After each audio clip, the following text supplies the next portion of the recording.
Okay, well, tonight I'd like to talk about this subject of wokeism.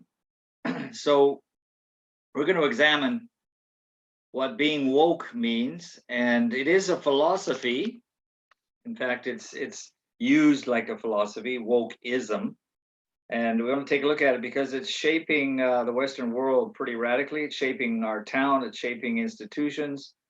So, we want to see some of this in closer detail. Okay, wokeism is a term originating in the United States, which originally meant to be alert to racial prejudice and discrimination.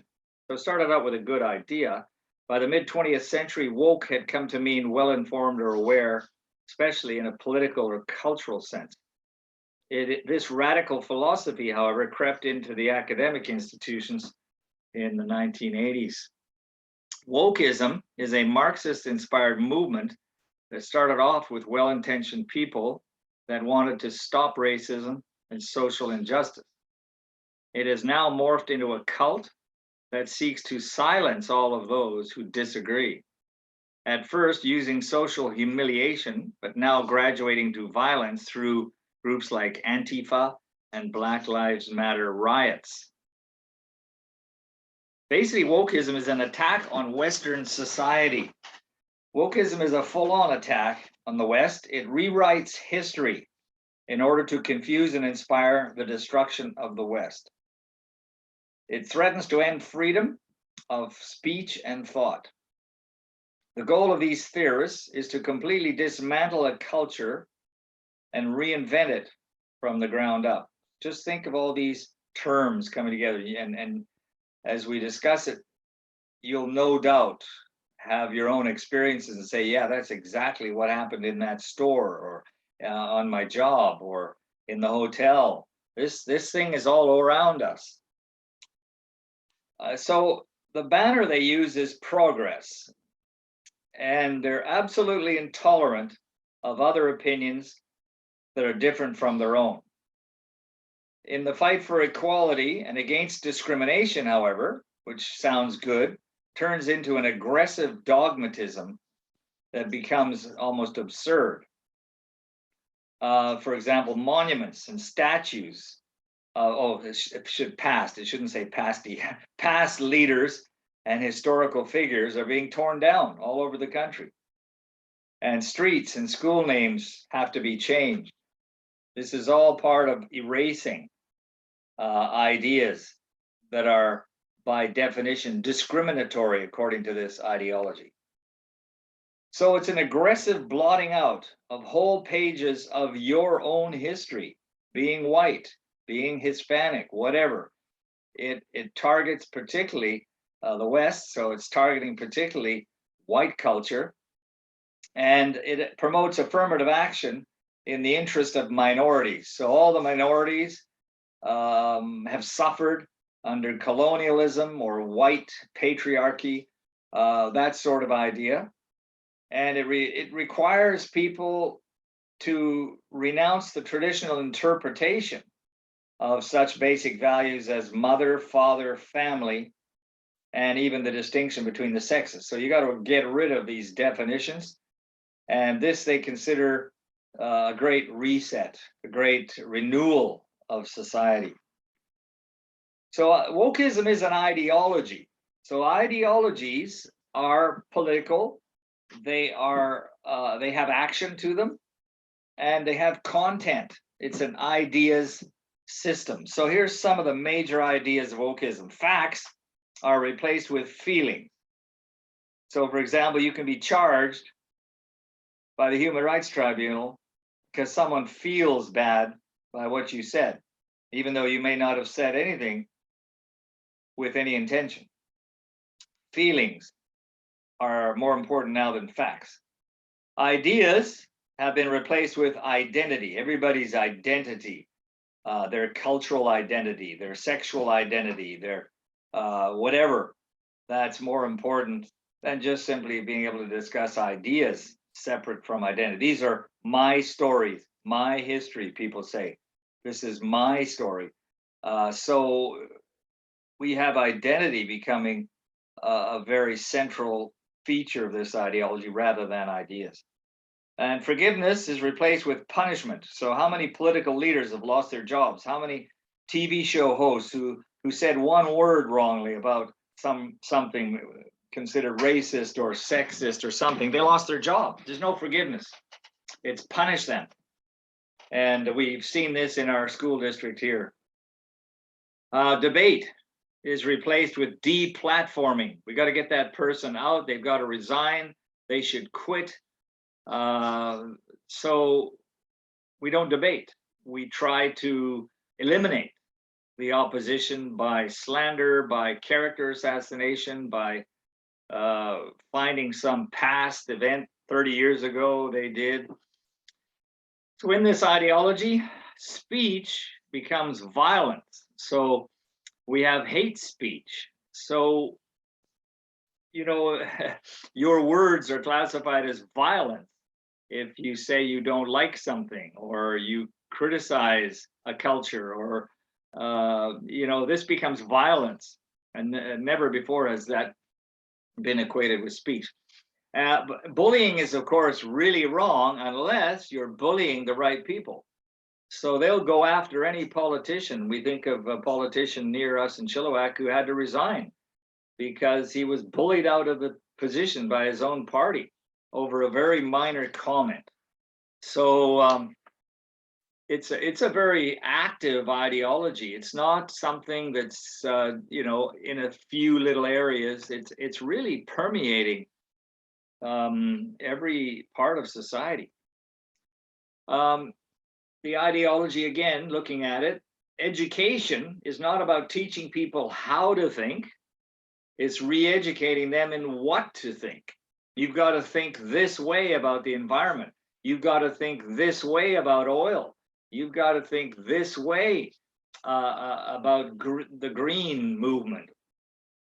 You've got to think this way about Canada's role in the world, and on and on and on it goes. So the danger is people are not learning how to think. They're just absorbing all the isms. And as a ministry, the Worldview Studies Center seeks to examine these isms, and wokeism is one of them, and that we do not become captured by it, and we help people who are captured to get free of it. So one of the most important features of it is this idea of feeling safe. People don't feel safe. Their university professors have lost their jobs because students don't feel safe with the idea the professor had about oil or wind farms or nuclear energy or anything. So the idea is people have a right to feel safe.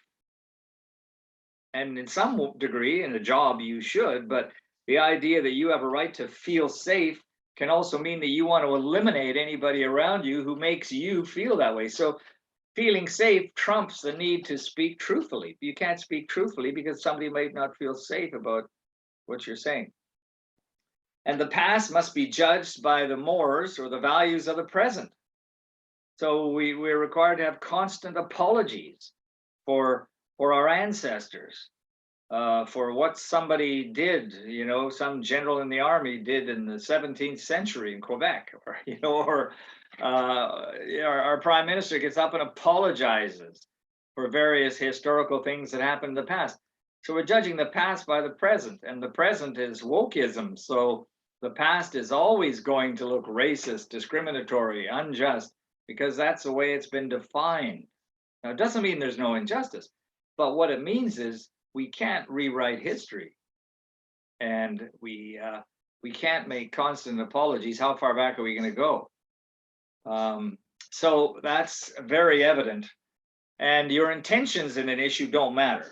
So you can't say, well, I didn't intend to insult you. If somebody feels insulted, no matter what you said or intended, that becomes true. And you need to quit your job then. You need to step out of your role. You need to leave the university as a professor, whatever. So also equality of opportunity is replaced by equality of outcome. Everybody has to come out with the same. It's unfair if some people don't have the same as what we got. And you're guilty for your father's generational sins that because of that. Being white, being male, I'm as I see here in this point, we're in the worst category. We're the most oppressors. So we are all placed on a spectrum of privileged to oppressed. So all of a sudden, being as I'm white, I'm privileged.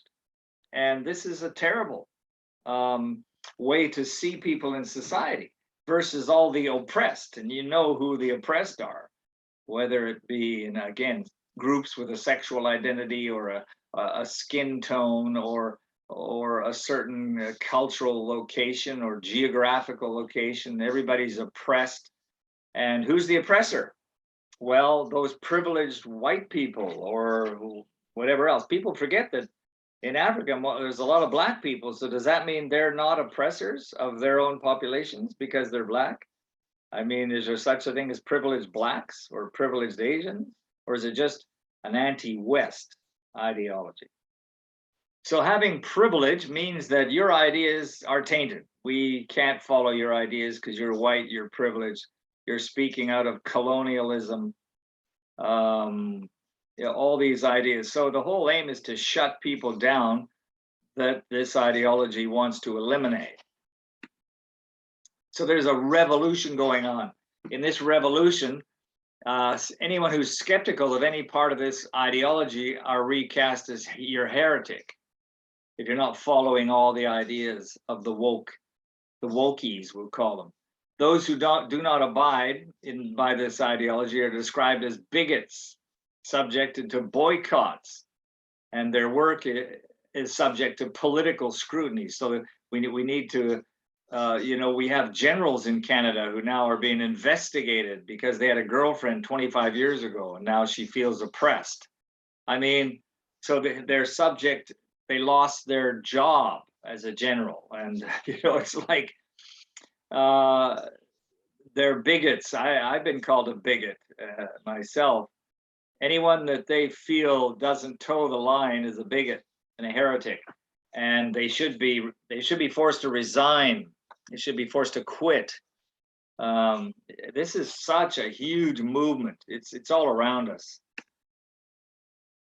It eliminates the whole notions of men and women. We know that with the genderism part of this ideology.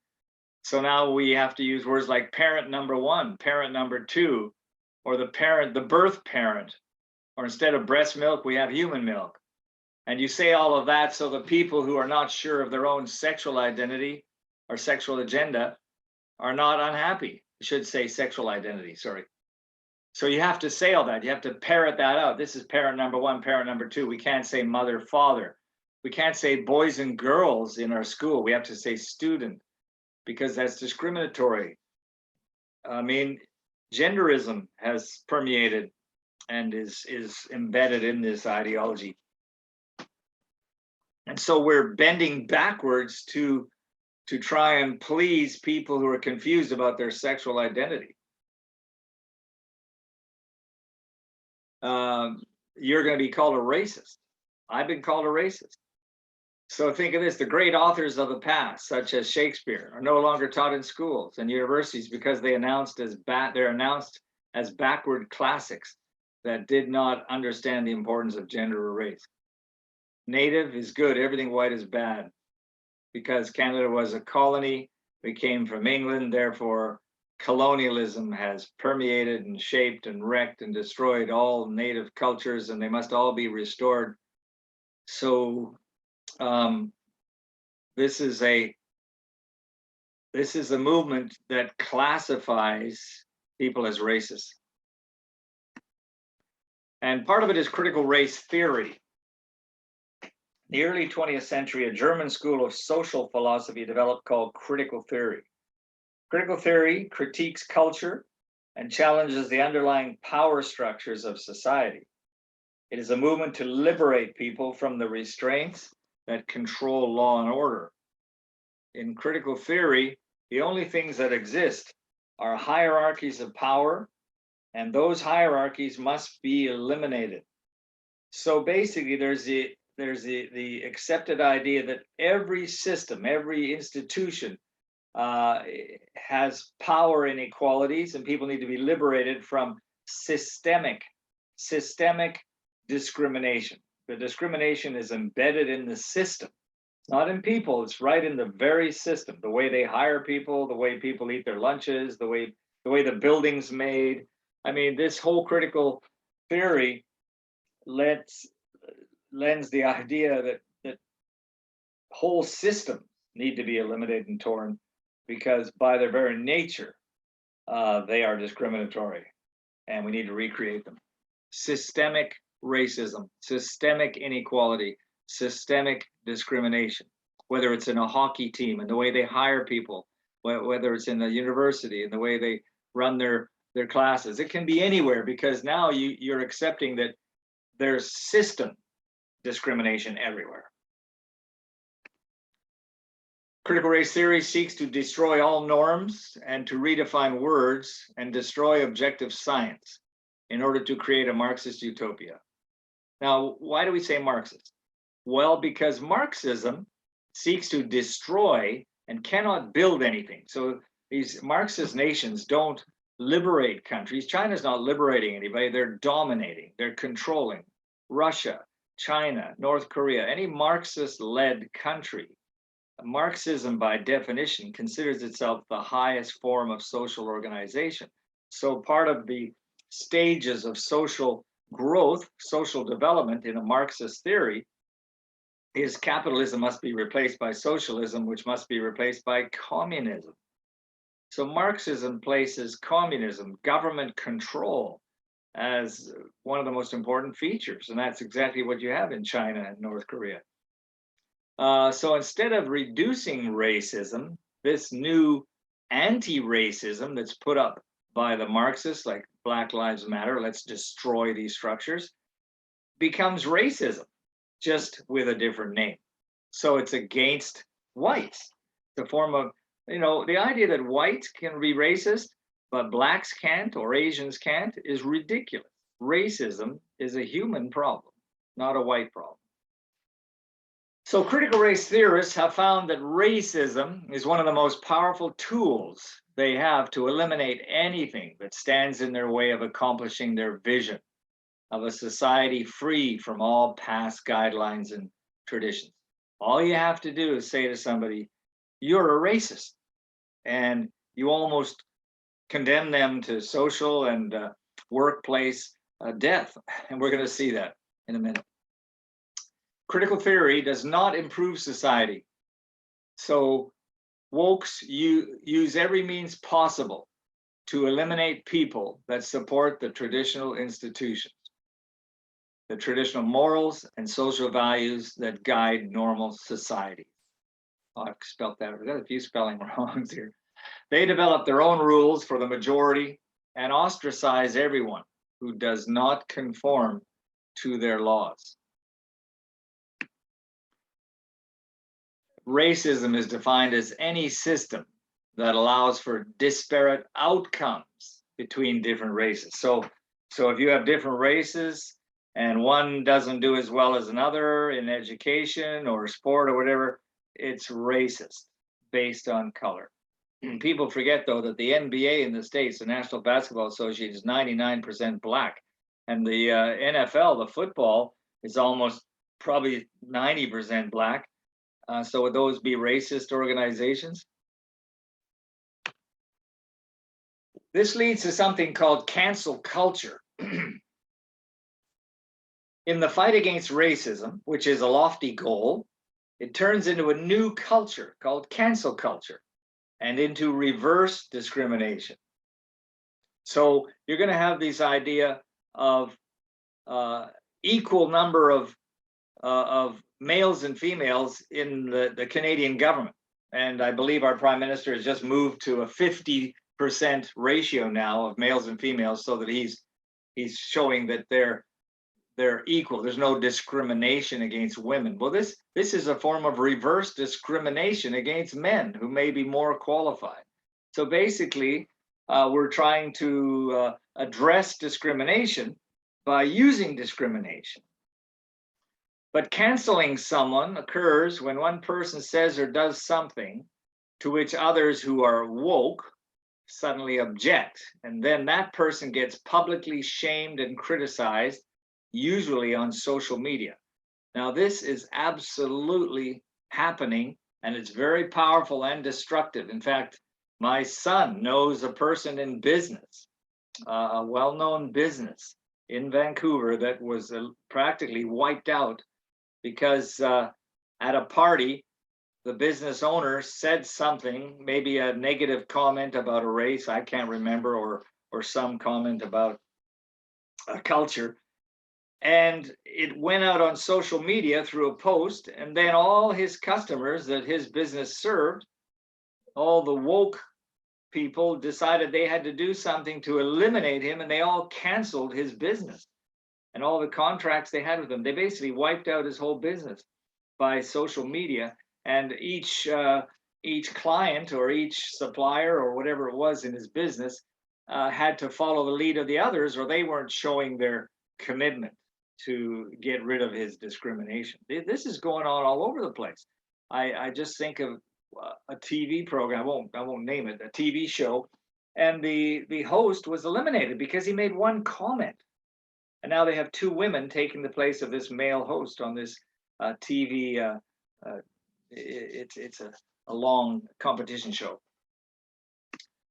So woke and cancel culture are signs of a judgmental culture. In their world, you cannot speak to another person now without worrying what they will be thinking about you. Since wokeism is self-centered destruction of society, it must create its own commandments and rules to meet its goals and objectives. Wokes use these rules to banish anyone who they consider a threat to them. And let me tell you, this affects corporate America, corporate Canada. These huge corporations, whether IBM or Tesla or Esso Oil or whatever, they all must toe the line, or they can be canceled. So they've got to hire the right kind of people. They've got to have the right gender mix. They've got to have the right kind of institutional communication. I mean, otherwise somebody could shut down Starbucks, and the attacks on these things are happening, these corporations, all the time. So everybody's a bit nervous. So you want to appear completely in harmony with wokeism. Here's one, for example. Tiffany Riley, a Vermont school principal who was fired, yes, fired, because she said she supports Black lives, but not the organization Black Lives Matter. See, Black Lives Matter is a Marxist-led destructive organization that isn't primarily concerned with Blacks. But if you think of the riots that they put out in Portland and other places, it's a destructive movement. And then people said all lives matter and unborn lives matter, because I don't believe abortion's good. And you're attacked if you say all lives matter. You're criticized. They want to deplatform you if you say the unborn lives matter. I mean, so it's a very selective form of promotion and attack upon those who are not saying the right things. So if you're canceling someone, there's a fear of being called out or canceled that can restrict free speech and honest differences of opinion, because someone can say, well, that opinion I don't feel safe around this person. And there are people who aren't allowed to go into schools because some student said, I don't feel safe if that person comes into school. So people can be canceled. Fear then becomes one of the woke movement's chief weapons, and successfully toppling a harmless and popular cultural icon like a statue is a fine way to spread fear. And somebody made a quote, because they attacked Dr. Seuss. Some of his books were canceled because I forget the actual books that were under attack, but I've read many Dr. Seuss books, and they have, great poetry. I forget, 1 egg, 2 eggs, green eggs, blue eggs, or something like that. There's lots of funny ones. But somebody said if they can cancel Dr. Seuss, they can cancel me. So nobody is immune from being a target, no matter where you work, no matter what you do. If somebody takes offense, this is the key thing. Taking offense has become a major industry, a major money-making industry. Telling some business that you're offended by something they're doing or not doing can be a money-making venture. Claiming to be a victim is a huge business in today's world because Marxists are always looking for victims so they can tear down the institutions that these victims supposedly came from. So it becomes impossible to speak out without fear of career death and even possible physical harm. Career death. People, and I know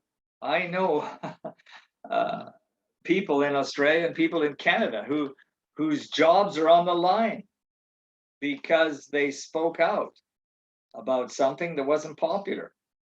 And the courts itself back up. There's woke judges that support ideas that are considered discriminatory when they're not. And parents are losing the rights over their children under genderism ideology. So we are in a major societal upheaval. And as Christians, we have to recognize what's going on and be vigilant and bold and have courage, because this is a fear engendering ideology. It is a bit like being a Jew under Nazi Germany. Are they going to find me out? It's a bit like,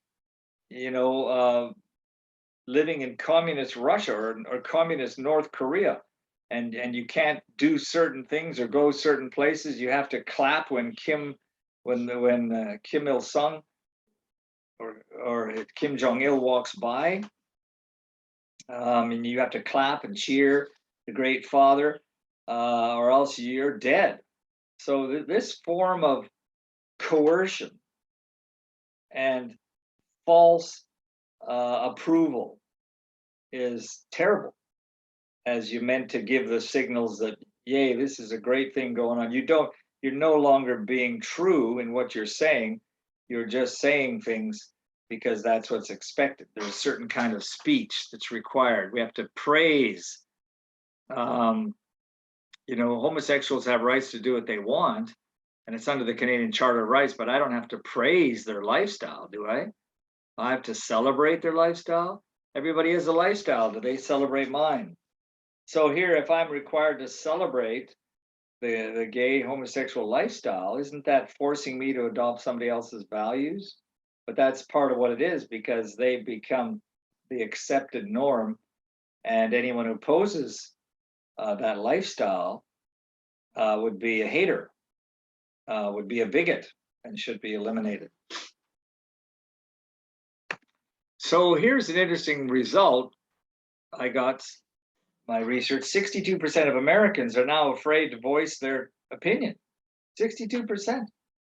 Nearly 25% of American academics agree with ousting a colleague, getting a colleague out of the university for having a wrong opinion about hot button issues such as immigration or gender differences. And this is very true, let me tell you, having been in the university setting, but I'm going back now 20 years ago. So now, if you don't have the correct opinion, and I think just recently a Canadian professor lost his job because he had an unpopular opinion about global warming, or about wind farms, or about perhaps the carbon tax. So there's no more free thinking. We become funneled into thinking what is acceptable to the wokest ideology. And that becomes coercive, that becomes controlling, and it becomes very stifling of freedom. And we're potentially losing, in one generation, we're losing the freedom that our parents and grandparents went to war and fought for. We're literally rolling over and giving away freedoms. We're not standing up to government power being used. And now I'm going to throw it out there, but we have the idea that the unvaccinated people are the new Jews who must be eliminated. Anyone who's unvaxxed is a hater. They're not cooperating and loving their neighbor like they should. They're not participating in social cohesion. They should be shunned, punished. Now they shouldn't be able to get on an airplane. They shouldn't be able to go into that store. They shouldn't be able to eat in that restaurant. They shouldn't be able to travel. They shouldn't be able to go to a hockey game. This is an incredible form of discrimination based on a free medical decision. And under the Charter of Rights in Canada, no Canadian can be forced to take any medical procedure they don't agree with. And this is a medical procedure. This vaccination is a medical procedure. It has no history, long-term tests yet, and thousands are dying from it. Thousands are being injured by it, and they're listing the injuries, everything from myocarditis to stroke to paralysis. I've got a friend who now has immunocompromised immune system, because she took the first vax. So if you don't cooperate with the authorities, you're going to be punished. You are being punished. It's discrimination. And the unvaxxed are being called dangerous. And wow, this is beyond, and yet the facts are showing that the variants are so changed now that those people who've been vaccinated aren't necessarily vaccinated anymore. It wears off and it isn't effective against the variants. So the spread of the variants is coming now as much from the vaccinated, and in some countries, even more from the vaccinated than from the unvaccinated. And yet the unvaccinated are the evil ones who must be in some ways eliminated.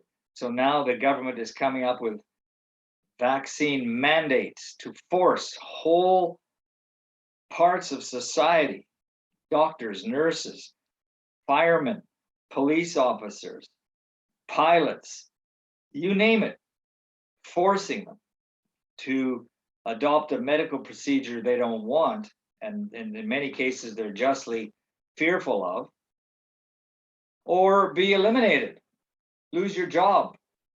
You won't be able to get medical treatment. You won't be able to get that driver's license. We're moving towards a social score that China has. You'll be a red, green, yellow score based on how you cooperated. And you won't be able to go to this place because your score's too low. Listen, this is all emerging as part of this woke Marxist ideology. And it's very real, and it's right here.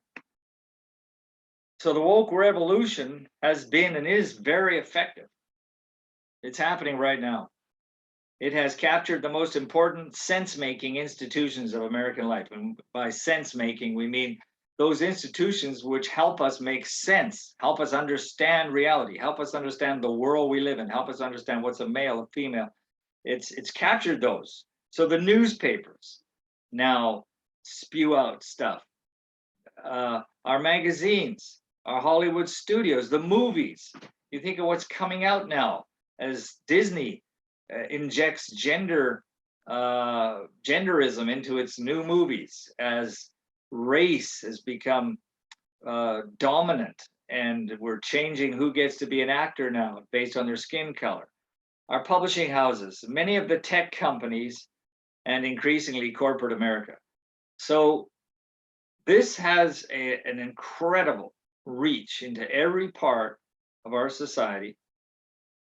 Wokeism is a Marxist ideology that is destructive. It claims to be offering to free us from discrimination, racism, prejudice. And what it does is engender that by classifying certain races, such as whites, as the problem that must be changed, eliminated, or different numbers of men and women employed in a company. We've got to fix all that and have equal numbers. And if we don't, we're sexist. So it's literally tearing apart many of the norms and definitions that this society's been built on. And these societies we live in haven't been built over 10 years. This is hundreds of years of effort and work by legislators and judges and people and institutions to bring about freedoms. We are losing freedoms. We're allowing freedom to be thrown away. We must confront, like the RCMP officer who started an organization to say, hey, I'm not going to allow them to push me around. People have to confront the wokest rules that are demanding they be removed. We can't allow discrimination against anyone. It's in the Canadian Charter of Rights and Freedoms. We have the freedom to have our own opinion, even if it's not popular. We shouldn't be punished because of that. Shouldn't be put in jail. Shouldn't lose our job. You think of Don Cherry, the great hockey commentator in Canada. And basically he lost his job because I think he used a term like you people, referring to the mass of people who watch hockey games, you people. And that was considered discriminatory. I don't know if he said anything else, but these minor little infractions become major moral catastrophes to the wokus, who then want to eliminate people. There's no forgiveness. There's just removal, elimination, tear down his statue, burn that book, eliminate that TV show, ban that business, blockade that business. So we as Christians must not get captured by wokist ideology. It's very difficult, however, to live in structures where it's being operated, whether it's in restaurants or whether it's in government programs, whether it's in vaccinations. We're being pushed into a less and less freedom of choice as these definitions of safety and don't you love your society? You know, you people who don't want to get vaccinated are selfish because you're not helping other people feel safe. So you can't go there with these other people. You know, pretty soon we'll be wearing the Star of David, those who aren't vaccinated. So, all right, the last conclusion then, I love what Alex Solzhenitsyn said: attacking a race as a privileged class or one with a different cultural or political view creates social distrust, disrespect, and dissent between races. We are ripping the foundations of justice from beneath new generations. And we truly are. The definition of justice is not getting what you want, it's getting what you deserve in any situation. So people want justice. They usually have a wish list, and this is justice to them. But justice is neutral. Justice is getting what you deserve. And not everybody deserves the same amount. Whether it's in a race, the Olympic race, not everyone deserves a gold medal, or even in the workplace. But we have to be careful how not to allow pressure, conformity, people to use terms like you're a racist, you're a bigot, you're a homophobe, you're a transphobe, you're a white privileged colonialist, whatever. We should not succumb to Marxist discrimination that can only destroy the fabric of our society through the definitions of terms we use every day, like mother, father, boy, girl. And I like what George Orwell said, finally: the further a society drifts from the truth, the more it will hate those that speak it. The further a society drifts from the truth, the more it will hate those that speak it. So wokeism produces a hatred towards people who speak truth, because what they speak now is classified as discrimination. That word they uttered, that sentence they said, that email they sent, that phone call, that video, that word, they must be eliminated.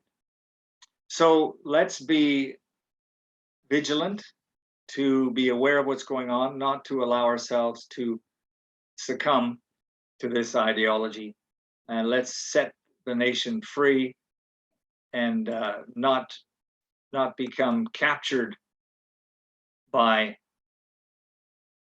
the ideas that circulate at this culture at this time, and at any particular culture at any one time. I'm going to stop this now and we'll go back and pause the recording.